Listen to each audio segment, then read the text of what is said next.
Tired of the everyday grind? Ever dream of a life of romantic adventure? Want to get away from it all? We offer you Escape.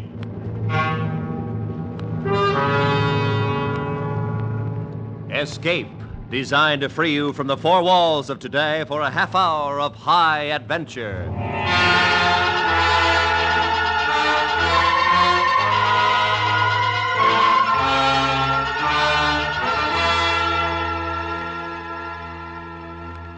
You are staggering across the blazing Sahara, your body charred by the sun, while somewhere ahead of you, lying in wait for you, is a tribe of natives ready to either make you their king or kill you. Listen now as Escape brings you Les Crutchfield's exciting story, Diary of a Madman.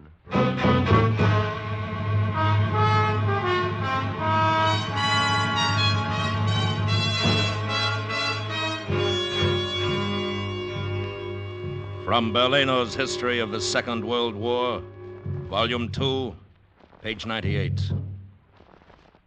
During the month of November 1942, the disintegrating German forces in North Africa, with the British Eighth Army doggedly at their heels, moved wearily westward. Morale was low and desertions frequent. But the soldiers of the Third Reich, who singly or in small groups struck southward into the terrible vastness of the Sahara, soon found the blazing days and the freezing nights and the dry and lonely cruelty of the desert far more formidable than any mortal foe. The fate of most is unknown, for few of them were ever heard of again.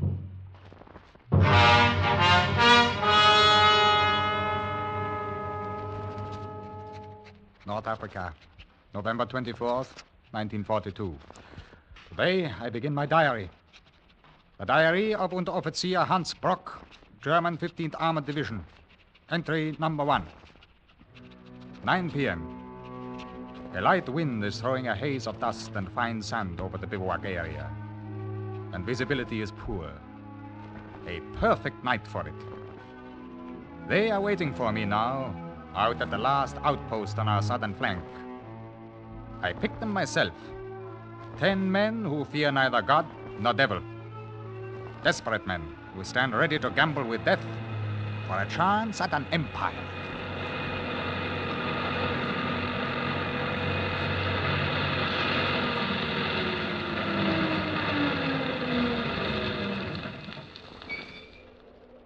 Karl? Geppo? Who is it? Hans? Where are you? Over here. Flash the light, Manny. Here, Hans. Yeah, I see it. Turn it off now.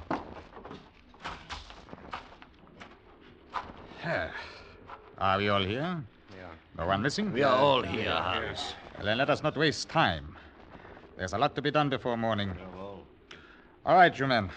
All of you know the general plan, and all of you have agreed to it. What remains now are the details and the final decision. But the details first, Hans. What equipment? Supplies? Arms? Our transportation you saw in the flashlight, a D7 half-track with sand tires, overhauled this morning in excellent condition. Good choice. It's light and fast. I have 450 liters of gasoline, 200 liters of water. More than sufficient. We'll reach Tel Amil Oasis in less than 3 days. With luck. No, it's a matter of planning, Carl, not luck. As for food, there is plenty. Ammunition? 3,000 rounds for the Schmeissers, 2,000 for your sidearms. But the gasoline, Hans, is not enough. It's 1,500 miles to the Niger. Roughly, yeah. The fuel will take us 1,000 miles. And after that, we walk. Exactly. But by then, there will be no danger of pursuit and no Arabs. The oases are close together, and there's plenty of wild game. And the price is more than worth the hardship. Empire of the Niger. 500,000 native subjects, slaves, taking their orders from us. Yeah, that's it, Geppo. 500,000 of them. Hating the French, ready to revolt. Ours for the asking. The Empire of the Niger, with every one of us a king. The alternative. Retreat. Day after day. With the British behind us and the Americans ahead. And no reinforcements now or ever. Back there is the camp and retreat. South of us, beyond the desert, is an empire. Our empire.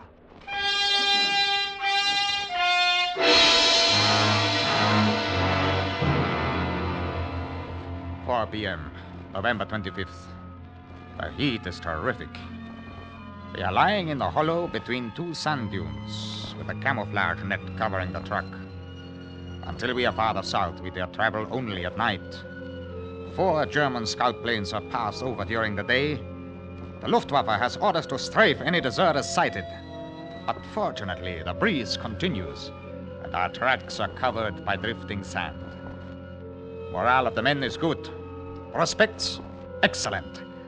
Just now, they are making ready for the night's run. All loaded, Hans. Ready when you are. Right with you, Carl. Think we'll reach the Tel Amil Oasis before morning? Yeah, unless we run into too much drifting sand. plane! There are 2 of them! Belly off the ground! Pick them up! Quick! They're bound to have seen us down. Get down!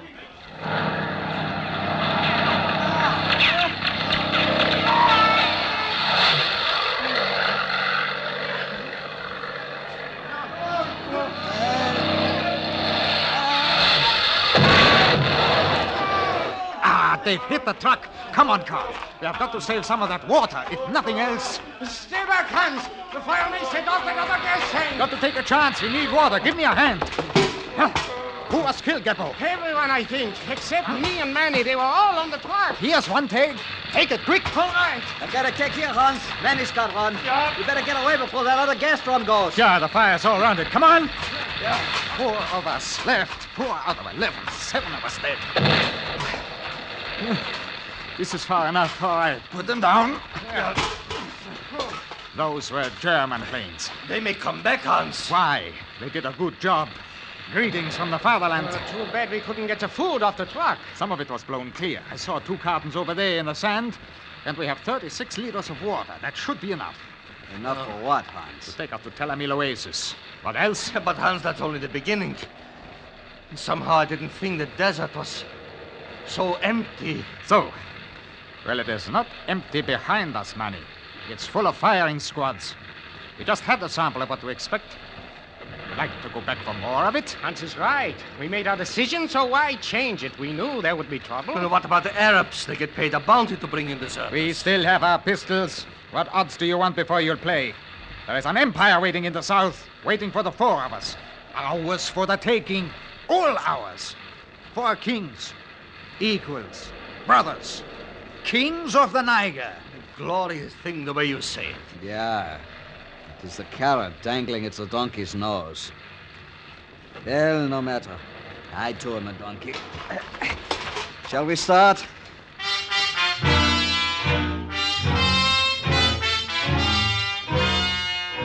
"7 a.m., November 30th. Made camp. No danger now from planes, but it's too hot to travel during the day. Also, more danger from roving bands of Arabs in daylight. Morale is bad. Carl is the worst. Always cynical, tongue-in-cheek. I should not have picked him. The other 2 can be led. Ought to reach Tel Amil Oasis in 3 more days. We have to reach it.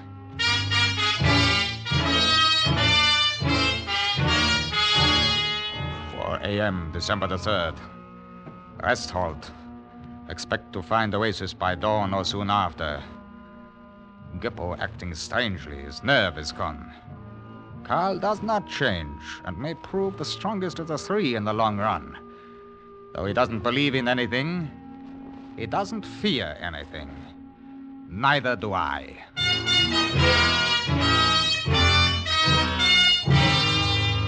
8:20 a.m. We found the Oasis. Look! Look! Water! Trees and water! Trees to hide us from that sun! Trees. My empire for a tree. No. Oh, no. Hans? Hans! No, There's no water! It's dry! Huh? Oh, no. Sometimes it's below the sand. You have to dig for it. Here. All we have to do is dig down. It's no use, Hans. Somebody has dug down. There are holes all over here. 6 and 8 feet deep. Dry. Bone dry. You said there will be water, Hans. Trees and shade. The trees are dead, and there is no water, Hans. Geppo, stop it. All right. There is no water. That's that. We'll have to reduce drinking rations, of course. It will take us a week to reach Avil Mak, the next oasis. A week and a half, Hans. It's the best. And if it too is dry, then what? It is the end. I will go no farther, Hans. You lied to us, promised us water, blinded us with your dream of Geppo! empire. We still have water. We still have food. We will go on. Hans, among brothers and equals, I think all should have a voice in the decision. So. Very well, speak up then. What is it you want? Let's turn back and take our chances. We could rejoin some other unit. They wouldn't shoot us. Better yet, we could look for the British columns and give ourselves up. It's better than dying in the desert. And you, Carl? I'm inclined to go along with them, Hans. It was a good idea, but it didn't work. I see. Very well. Hans, What are you going to do? Hans, you can't drive us across the Sahara at the point of a gun. I don't intend to. I am removing the clip, dropping it on the ground, and returning the gun to my holster. Now, if any one of you attempts to turn back north, I will kill him. At the moment, I am unarmed, so if you wish to give up and go back, you'd better shoot me now. All of you have guns?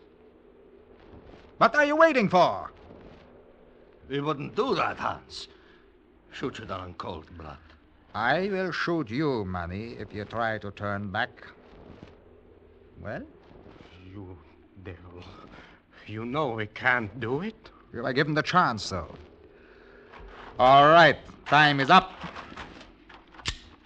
That was quite a gamble, Hans. Yeah. Why not?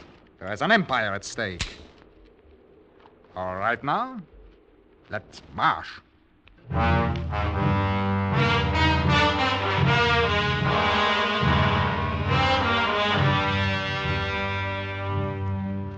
(9:15 p.m., December 8th. 5 days south of Tel Amil, at about the same distance from Abelmak, in spite of forced marches in the heat of day. Geppo increasingly worse. I watch him constantly. Manny weakening physically but seems mentally sound. Carl? Who knows? I myself am gaining strength. The dream of empire. How can food and drink even compare with it? Why do the others not see it? They're fools. Fools and cowards. We rest here an hour and then go on. Hans? What is it, Geppo? I've got to have water, Hans. My throat is killing me and my head screams inside. We all feel that way. You had your ration when we stopped. But I'm dying. I begin to hear voices speaking to me from the sand, whispers in the wind, strange sounds all around. Let him have an extra ration, Hans. We don't have to cut it that short. No. We'll stay on the ration we set and make the best of it until we get to Evelmac. No, I can't, I tell you. Don't move anyone. I will shoot anyone who moves. Geppo, put away that pistol. No.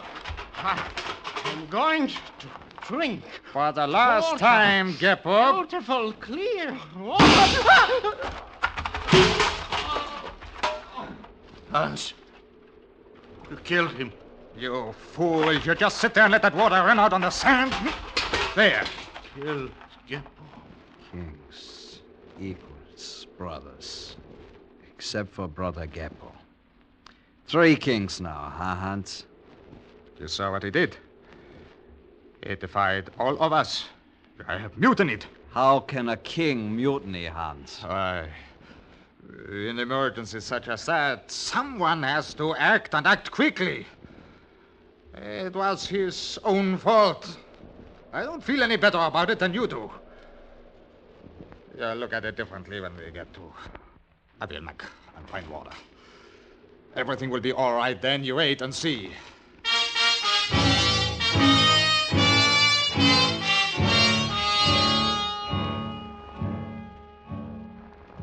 2:45 p.m., December 16th. Our progress grows slower.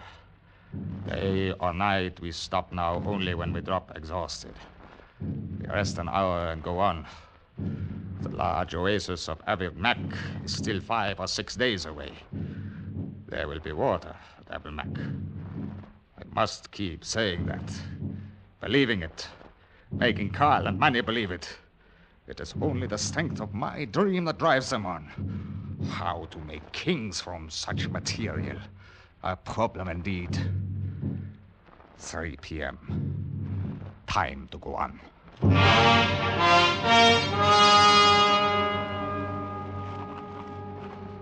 Are you ready, Carl? Any time.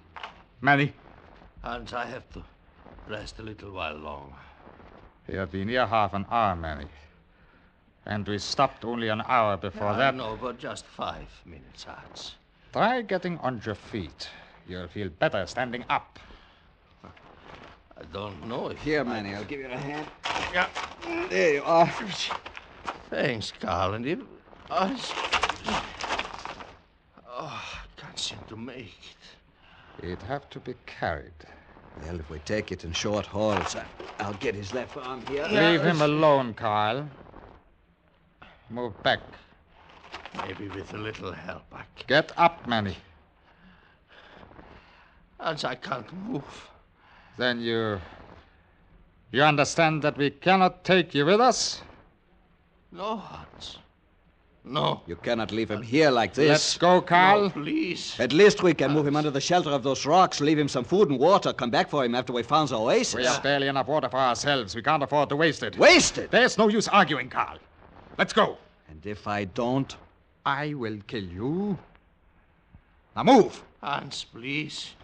No, Carl. Manny, Goodbye, Manny. No. No, don't leave me. He has no right to expect anything else. I wouldn't if it were me. How can you be sure, Hans? It is a matter of either him dying or all of us dying. I feel bad about it, too. You're bearing up well. Well, one of us has to. We cannot give in to sentimental weakness. Speak louder, Hans. Manny is screaming in my ears. You are imagining it, Carl. I cannot hear him. I know you cannot.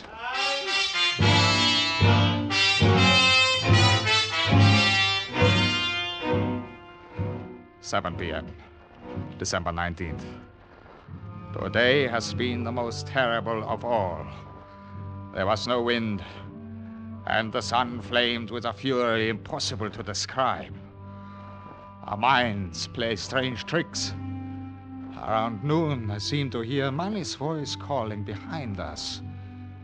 We have 1.5 liters of water. No food.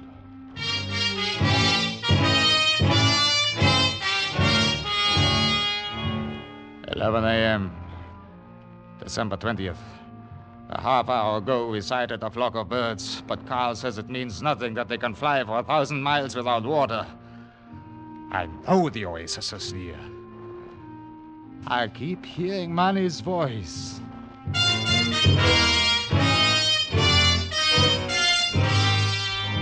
"7:10 p.m., December 21st. An hour ago, we stumbled into the Abak-Mak oasis. There are birds by the thousands for the killing and eating.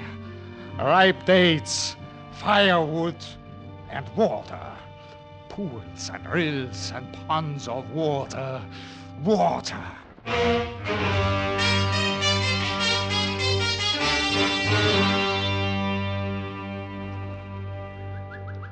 I must have eaten a dozen of them. What kind of birds are they, Carl? I do not know. Partridge, desert quail of some kind. What difference does it make? None, I suppose. I only wondered. Phew. Yeah, it's quiet moonlight. Yeah. And water. All the water anyone could want. Yeah. Enough even for Manny and Geppo. You keep hearing Manny's voice, don't you, Hans? Of course not. What makes you think that? Because I keep hearing it, and I have less reason than you. Carl, you have to realize that a leader is forced to do things against his nature, things he doesn't want to do. I'm going to build... Hans?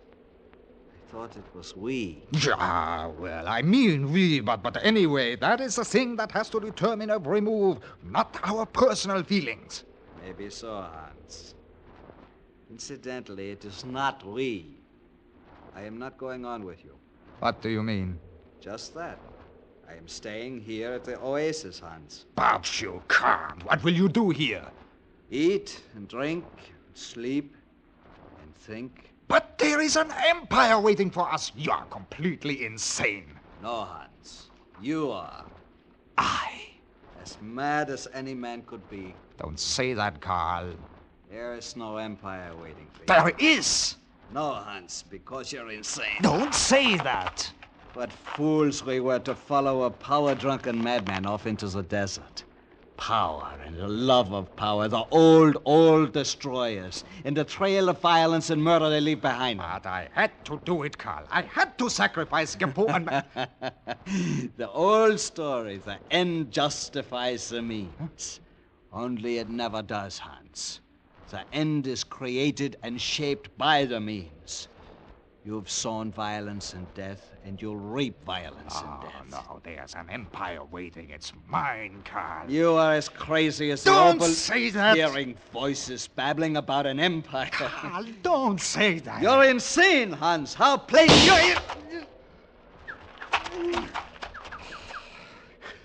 I told you not to say it, Carl.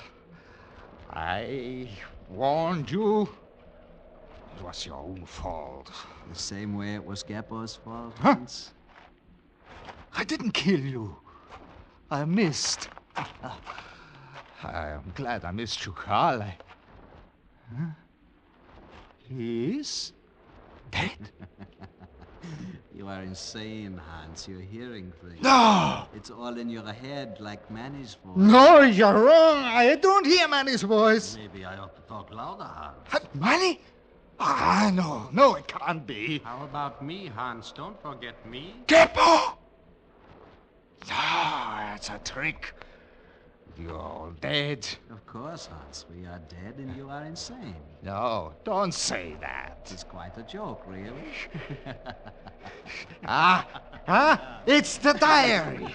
Yeah, I wrote you into it, and that's what makes you stay alive. If I tear you out, you'll die and go away. Yeah, Hans, don't you understand? tear out the pages, and then you'll stop it and go away. It's all in your head, Hans. Why don't you laugh? There now. Now you'll stop. Huh? You're hiding there. I see you behind that tree. There, by the rocks. Over there. You can't stop me. I tell you there's an empire waiting, and it's mine. I'm going to be a king. Take the gun.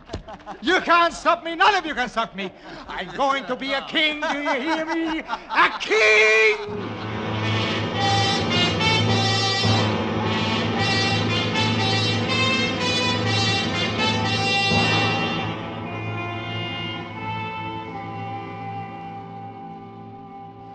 I've seen some strange things come out of the desert, Colonel Bouger, but never one so strange as this. Huh? Here, let me have the glasses. It's a man, I think. One can hardly be sure. Yes, it is a man, dressed in rags, burned black by the sun, stumbling and staggering. Now, what could bring such a one to the Niger? And from where, sir? There's nothing behind him but 1,500 miles of desert. We will ride out and meet this remarkable traveler. Yes, sir.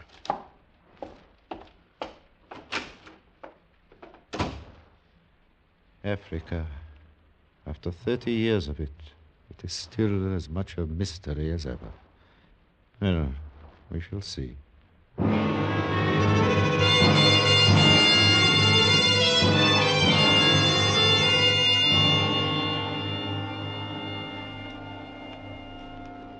His skin, blistered to shreds, and yet he lives. Life clings to shreds in Africa.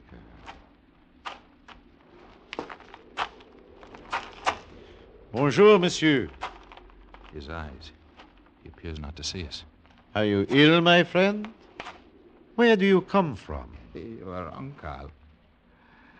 You can see now that you were wrong.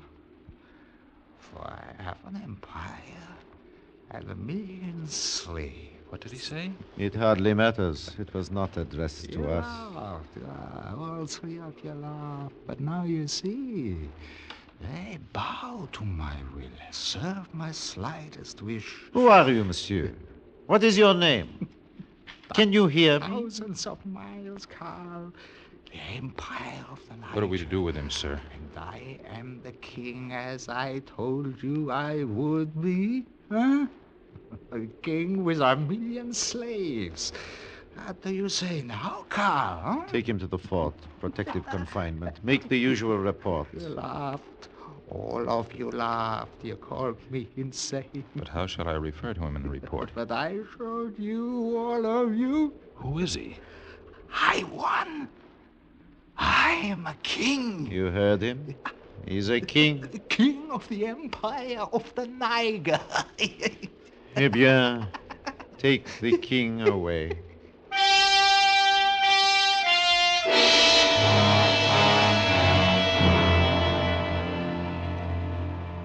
But those who struck southward into the terrible vastness of the Sahara soon found the blazing days and freezing nights and the dry and lonely cruelty of the desert far more formidable than any mortal foe. Few of them were ever heard of again.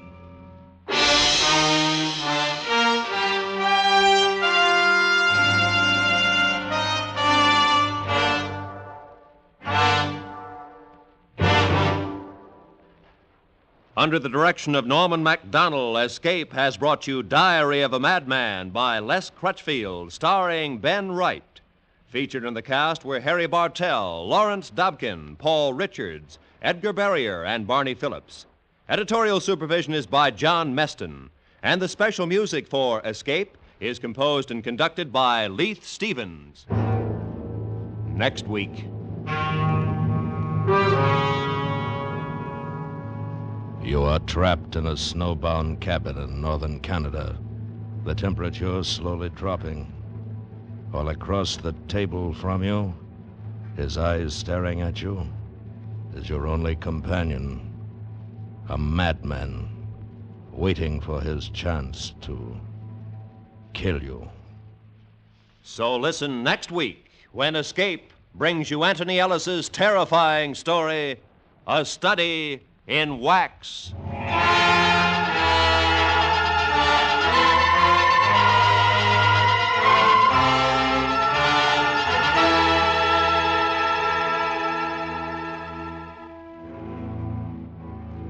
It's 30 minutes of fun, laughter, and entertainment when the Bob Hawk Show is heard tomorrow night.